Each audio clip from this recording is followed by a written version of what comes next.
계약 결론. 제1화. 누구세요? 왜 이러는 거예요? 남자가 낮은 목소리로 말했다.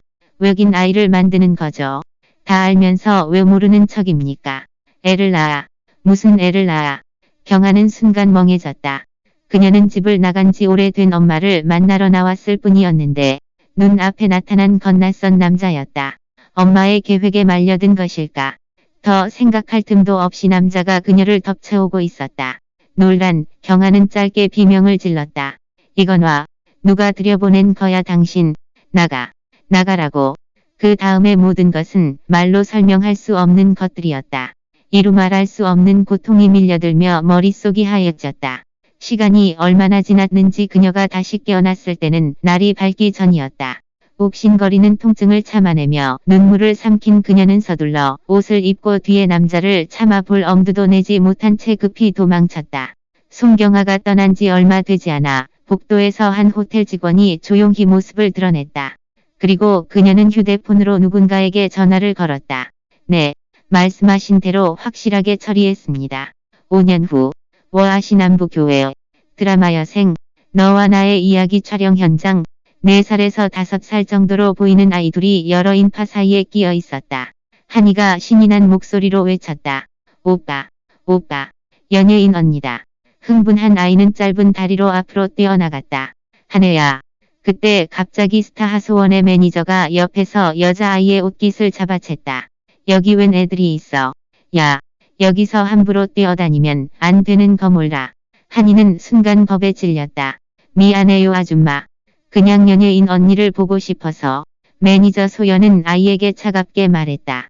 연예인 언니 보는 건 상관없는데 저기 멀리 가서 볼래. 이렇게 가까이 말고 빨리 가. 그러면서 지저분한 것을 털어내듯 아이를 밀어내자 미처 중심을 잡지 못한 아이는 넘어지고 말았다. 아파. 한이의 눈에 서러움으로 눈물이 가득 찼다. 마침 달려온 지민이 그 모습을 보고 급히 한이에게 달려갔다. 아이는 자신의 동생을 부축하면서 소연을 노려보며 화난 목소리로 말했다. 아줌마, 빨리 얘한테 미안하다고 해요. 그 모습을 본 소연은 혹시나 하소원의 심기를 건드릴까봐 지민에게 윽박질렀다. 너 귀찮게 하지 말고 빨리 가. 안 가. 그럼 경비 아저씨 불러서 쫓아낸다. 지민은 그래도 굽히지 않았다. 내 동생한테 사과하시라고요. 소연은 화가 나서 바로 보안요원을 불렀다. 이 애들 빨리 여기서 쫓아내요. 촬영하는데 방해되니까. 보안요원이 바로 그들에게 다가와 두 아이들을 밀어버렸고 아이들은 넘어졌다. 이 광경을 마침 힘겹게 인파를 헤치고 나온 경아가 보고 말았다. 그녀는 바로 달려들어 아이들을 자신의 뒤로 감춘 후 분노에 찬 목소리로 말했다. 지금 우리 애들한테 무슨 짓을 한 거죠? 그녀의 표정은 딱딱하게 굳어 있었다. 한이의 다리에 난 상처를 보자 화가 더 치밀어 올랐다. 오늘 오전 그녀의 꽃집에 갑자기 드라마 여생 너와 나의 이야기 촬영 스태프라는 손님이 꽤 높은 가격을 제시하며 급히 장미 500송이를 촬영장으로 가져다 달라고 주문을 했다. 이런 큰 주문은 너무 오랜만이라 경아는 별로 고민하지 않고 바로 알겠다고 한 후 빠르게 500송이를 모아 이곳으로 배송하러 온 참이었다. 그리고 그녀의 두 보물 같은 아이들은 그녀가 드라마 촬영 현장에 간다는 말을 듣고는 자신들도 예쁜 연예인을 보고 싶다며 따라가겠다고 고집을 부렸다. 경아는 꽃만 배송해주면 된다는 생각에 아이들과 함께 길을 나섰다. 그런데 이 사단이 난 것이다. 그녀는 화가 난 눈으로 소연을 노려보았다. 어른이 돼서 어떻게 아이들을 이렇게 밀쳐버릴 수가 있어요. 할 말이 없는 상황이라 머쓱했음에도 불구하고 소연은 혹시라도 하소원이 올까봐 차가운 표정으로 아무 말도 하지 않았다. 이때 갑자기 누군가가 팔을 내밀어 한이를 안아들었다. 제2화. 사과. 많이 아파. 한이는 두 눈을 깜빡이며 호기심에 찬 얼굴로 자신을 안고 있는 남자를 보았다. 검은 셔츠를 입은 남자에게서는 오만한 분위기가 느껴졌다. 마치 제왕처럼 남자는 주변 사람들을 압도했다. 하지만 한이는 그가 두렵지 않았다. 오히려 그의 품 안에서 편안함을 느끼고 있었다. 주위 사람들이 여자아이를 안고 있는 남자가 누군지 알아본 후아연 실색했다. 강준혁. 이 일대에서 선망의 존재인 그를 모르는 사람은 없었지만 오늘 갑자기 이 자리에 나타난 건 매우 뜻밖이었다. 준혁은 타고나길 냉랭한 사람이었음에도 여자아이를 보자마자 부드러운 손길로 아이를 대했다. 하소원은 갑자기 나타난 준혁이 난데 없이 오지랖을 부린다는 생각에 서둘러 해명을 하기 시작했다. 준혁씨, 나 보러 온 거예요. 우리 매니저가 조심했어야 하는데 꼬마 팬이 넘어졌나 봐요. 안 그래도 지금 막 병원에 데려가 보려고 하던 참이에요. 준혁이 사무적인 어조로 대답했다. 아버지께서 보내셔서 왔습니다. 소원에 웃는 나 뒤 굳어졌다. 괜찮아요. 와주신 것만으로도 기쁜거려. 그 모습을 본 경아는 경계하며 빠르게 다가가 한이를 도로 데리고 왔다. 감사합니다. 아이가 다리만 좀 다쳤을 뿐 별일 아니에요. 저희는 사과를 원할 뿐이지 촬영을 방해할 생각은 없습니다. 품 안에 아이가 사라지자 준혁은 기분이 언짢아졌다. 그가 바로 소원을 보며 차갑게 내뱉었다. 정말 사과하셔야겠군요. 준혁의 냉랭한 태도를 본 소원의 눈이 소연을 향했다. 맞아. 어서 사과드려. 소연은 놀라 서둘러 말했다. 정말 죄송합니다. 제가 조심했어야 하는데. 사과를 들은 지민은 그제야 찌푸렸던 표정을 풀었다. 아이가 작은 얼굴을 들어 자신들을 도와준 멋진 아저씨를 보았다. 서로 눈이 마주치자 준혁의 마음속에 알 수 없는 감정이 생겨났다. 아무 말 없이 서로 한참 바라보고 있는데 경아가 재빨리 지민의 손을 잡고 자신의 뒤로 감추었다. 그리고 딱딱하게 굳은 얼굴로 준혁을 바라보았다. 방금 도와주셔서 정말 감사드립니다. 주문하신 꽃은 이미 배송해드렸으니 저희는 가보겠습니다. 안녕히 계세요. 그녀는 말을 마치자마자 아이들의 손을 잡고 재빨리 현장을 빠져나왔다. 준혁은 그들이 떠나는 뒷모습을 바라보며 또 다시 이상한 기분을 느꼈다. 확실한 건 그는 더 이상 이곳에 있을 필요가 없다는 점이었다. 그래서 그는 바로 출구 쪽으로 몸을 돌려 걸어갔다. 그 모습을 본 소원은 다급히 외쳤다. 준혁씨 어디 가요? 그는 대답 대신 냉정한 뒷모습만 보이며 떠날 뿐이었다. 경아가 아이들을 데리고 꽃집으로 돌아왔을 땐 이미 저녁 7시가 되어 있었다. 저녁을 간단히 먹은 후 경아가 아이들을 재우고 일어났을 때 갑자기 주머니 속에 휴대폰이 울리기 시작했다. 네, 손플라워입니다. 주문 도와드릴까요? 전화 속에서 굵고 낮은 남자의 목소리가 들려왔다. 여긴 재정호텔입니다. 자격한 다발 부탁합니다. 갓 핀 싱싱한 꽃으로 뿌리까지 같이. 뿌리에도 손상이 없어야 합니다. 네, 가능합니다. 20분가량 지나서 경아는 재정호텔에 도착했다. 호텔 지배인이 직접 그녀를 마중 나와 꼭대기 층의 로얄 스위트룸으로 안내했다. 들어가시면 되도록 말은 하지 마시고 할 일만 하고 나오시면 됩니다. 고객님 불편하게 하지 마시고요. 아셨죠? 지배인은 딱딱한 표정으로 경아에게 당부했다. 그녀는 고개를 끄덕였다. 알겠습니다. 이런 방에 머무는 수준이라면 아마 평범한 사람은 아닐 것이다. 그러니 혼자 꽃을 배달하러 와도 무슨 일이 생길 리 없다. 경아는 지배인과 함께 꼭대기 층으로 올라갔다. 한 호텔 방문 앞에 도착하자마자 문이 바로 열리고 문범이 나왔다. 그가 경아를 한 번 훑어보고는 말했다. 들어와요. 그녀는 고개를 끄덕이고 꽃다발을 안고 방으로 들어갔다. 넓은 소파 위에 늘씬한 장신의 누군가가 앉아 있었다. 남자는 긴 다리를 꼰 채 등받이에 몸을 기대고 있었다. 그는 풀어진 자세로 앉아 두꺼운 책을 든 채 눈을 내리깔고 있었다. 집중하는 남자의 얼굴은 흠잡을 데 없이 완벽했으며 주위를 압도하는 카리스마를 내뿜고 있었다. 남자를 본 경아는 놀라지 않을 수 없었다. 그는 아까 전 촬영장에서 하소원과 함께 있던 그 남자였기 때문이다. 어떻게 여기서 다시 우연히 만날 수 있을까? 남자의 고개는 미동도 없었다. 아마 경아가 들어온 것도 모르는 눈치였다. 문범은 경아를 보며 말했다. 이쪽에 놔주세요. 그리고 그는 경아를 욕실로 이끌었다. 순간 경아는 놀라 황당함을 감추지 못했다. 저기요. 지금 뭐 하시는 거예요? 제3화 꽃집 목욕. 문범은 경아가 너무 깊게 생각하는 것 같아서 말했다. 죄송한데 꽃집과 뿌리를 다듬어서 욕조에 넣어주세요. 경아는 한숨 돌렸다. 네, 바로 할게요. 욕조는 이미 뜨거운 물로 가득 찼고 뿌연 연기가 올라왔다. 경아는 신속히 꽃집과 뿌리를 손질하면서 속으로 투덜거렸다. 시크하게 생긴 사람이 꽃집 목욕을 하는 취향이 있을 줄 몰랐네. 하지만 여전히 이해가 안 됐다. 꽃집 목욕을 한다 쳐도 왜 작약을 고른 거지? 그리고 뿌리까지. 무슨 비밀이 있는 거지? 경아가 잠시 생각에 잠겨 있을 때 방금 나갔던 문범이 다시 문을 열고 들어왔다. 손에는 몇 가지 약재가 올려져 있는 쟁반이 있었다. 문범은 들어와서 아무 말도 없이 약재를 물에 넣었다. 금방 약 냄새가 공기 중에 퍼졌다. 알고 보니 약욕이구나. 경아는 자신이 방금 잘못 생각했다는 것을 깨닫고 갑자기 민망해서 들고 있던 꽃을 급하게 다듬고 바닥에 떨어진 꽃대와 포장지를 치웠다. 그리고 일어나 문범에게 말했다. 다 했습니다. 좋아요. 나갑시다. 결제해드릴게요. 경아는 고개를 끄덕이고 따라 나갔다.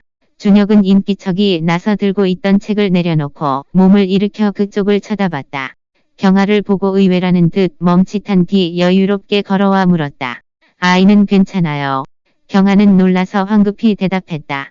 낮에는 도와주셔서 감사합니다. 준혁은 키 185 이상의 엄청난 포스가 느껴져서 위압감이 느껴졌다.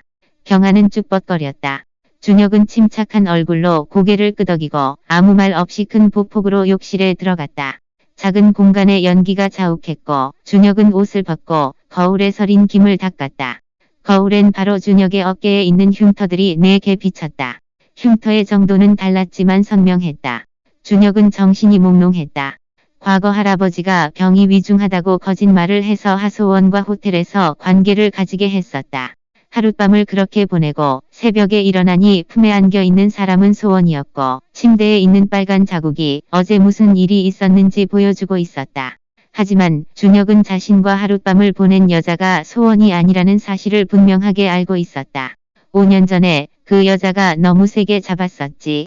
준혁은 표정이 살짝 굳었다가 몸을 돌려 욕조로 걸어갔다. 하지만 갑자기 뾰족한 물건을 밟았고 아파서 인상을 찌푸렸다. 허리를 굽혀 주워보니 여자 반지였다. 간단한 디자인에 별로 비싸 보이지 않았다. 여기에 왜 여자 반지가 있지? 준혁은 인상을 썼고 문득 전에 꽃을 가져다 준 그 여자가 생각났다. 그 여자의 반지인가? 경아는 나와서 기분이 나쁘지 않았다. 그 전담 비서의 손이 매우 컸기 때문이다. 작약 꽃다발 가격에 배송료까지 더해도 많아야 몇만 원인데 2배를 줬기 때문이다. 두 아이에게 선물 좀 사가야 하나 생각하고 있는 찰나 정면 엘리베이터에서 나오는 소원과 마주쳤다. 이게 누구야? 소원은 경아를 보고 눈썹을 바로 찌푸렸고 싫어하는 기색이 역력했다. 경아는 소원과 여기서 엮이고 싶지 않아서 몸을 돌려가려고 했다. 하지만 소원은 경아를 잡았다. 신기하게 여기서 만나네. 왜 여기 있어? 무슨 상관이죠? 경아는 무표정으로 소원을 쳐다봤다. 소원은 냉소를 지었다. 상관없긴 하지. 그냥 2층에 가난한 사람이 어떻게 들어왔는지 궁금해서 말이야. 경아는 표정 변화 없이 소원을 쳐다보고 있었다. 그쪽도 들어오는데 저는 왜 안 돼요? 소원의 표정이 싸늘해졌다. 꽃이나 파는 주제에 나한테 말대꾸해. 제작팀의 꽃값 잔금을 받고 싶지 않은가 봐. 무슨 말이죠? 경아는 얼굴이 굳었다. 저녁에 제작팀에 보낸 장미값은 아직 안 치른 잔금이 많았다. 소원은 경아의 얼굴색이 변하자 바로 기세등등하게 턱을 들어올리며 말했다. 오후에 보내준 꽃이 맘에 안 들어. 잔금 안 치를 거니까 돈 받을 생각하지 마.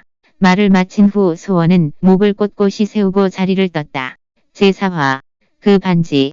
경아는 소원의 뒷모습을 보며 화가 치밀었다. 대스타가 속이 이렇게 좁다니. 만약 돈을 안 주면 고소하고 폭로해서 내가 만만한 사람이 아니라는 걸 알게 해줄 거야. 경아는 큰 보폭으로 엘리베이터를 탔다. 막 호텔에서 나와 차를 타고 집에 가려는 찰나 핸드폰 벨이 울렸다. 전화기 너머로 문범의 목소리가 들렸다. 경아씨 전 문범인데요. 아까 꽃 가져다 주실 때 반지 하나 떨어뜨리고 가지 않으셨어요. 경아는 멍하니 허전한 두 손을 바라봤고 반지를 떨어뜨리고 왔다는 사실을 알았다. 아 정말이네요. 말 안 했으면 몰랐을 거예요. 그 결혼 반지는 편의를 위해 자신이 직접 산 거였다. 반지를 끼면 사람들이 결혼한 줄 아니까 불필요하게 성가신 일이 생기는 걸 막을 수 있기 때문이다. 그 반지 자체는 사실 그렇게 비싼 것이 아니다. 문범이 말했다. 그럼 괜찮으시면 한번 오세요. 강 대표가 직접 가져다 줄 거예요. 경아는 잠시 멈칫했고 입을 오므린 채 생각을 한 뒤 말했다. 괜찮아요.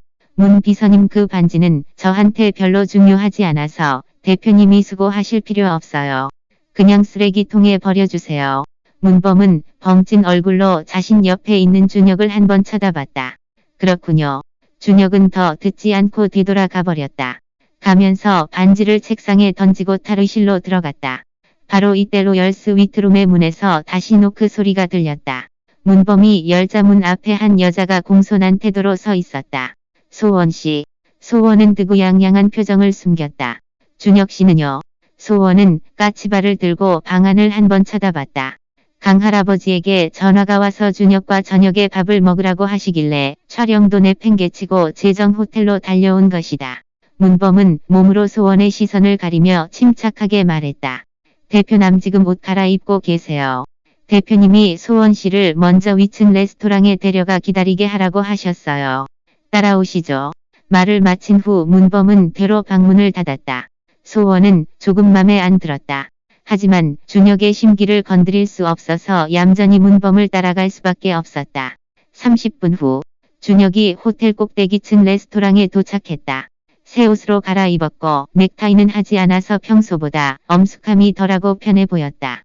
소원은 준혁을 보고 여성스럽게 일어나 맞이했다. 준혁씨 왔어요. 준혁은 고개를 살짝 끄덕이고 정면에 앉아 여성 반지를 가지고 놀았다. 그리고 문범에게 말했다. 요리내 오라고 해주세요. 네. 소원은 준혁이 가지고 놀고 있는 반지가 바로 눈에 들어왔다. 색깔과 디자인을 보니 분명 여자 반지네. 소원은 바로 흥분하기 시작했다. 준혁씨 들고 있는 반지는 저한테 주는 선물인가요? 준혁은 슬쩍 소원을 한번 쳐다봤다. 아니요. 소원의 웃는 표정이 순식간에 굳었다. 준혁은 소원을 상대할 생각이 별로 없었다. 와서 같이 밥 먹는 것은 할아버지의 뜻을 따르기 위해서였다. 저녁을 먹은 후 준혁은 바로 일어나 비서에게 말했다. 소원씨를 제작팀에 데려다 주세요. 소원은 그 말을 듣고 황급히 쫓아왔다. 준혁씨 오늘 오랜만에 봤는데 저녁에 같이 있고 싶어요. 소원은 수줍은 표정으로 입술을 반쯤 깨물고 있었다. 의도가 뻔했다. 하지만 준혁은 쳐다도 보지 않고 성큼성큼 자리를 나왔다. 할아버지와 같이 저녁을 먹겠다고 했으니 저녁 먹었으면 됐지. 문범은 무표정으로 옆에 서서 말했다. 소원씨 가시죠. 모셔다 드릴게요. 소원은 화가 잔뜩 나고 내키지 않았다. 옆에 있는 문범을 보며 당돌하게 물었다. 문 비서님 방금 준혁씨가 들고 있던 반지는 누구 주려는 거죠? 문범은 거짓말할 필요가 없다고 생각해서 말했다. 그 반지는 방금 누가 꽃을 배달해 주다가 흘리고 갔고 대표님이 어쩌다 주운 것뿐이에요. 누가 와서 꽃을 배달했다고? 방금 내가 마주친 그 여자 아니야. 어쩌다 주운 걸 저렇게 손에서 놓지 않고 가지고 놀 필요가 있나. 소원은 전혀 믿지 않았다. 그 여자였구나. 소원의 표정이 일그러졌고 준혁이 떠난 방향을 보며 두 손을 꽉 움켜쥐었다. 소설 계약 결혼에 대한 자세한 내용을 온라인으로 읽으려면 포켓노블 앱을 다운로드하세요.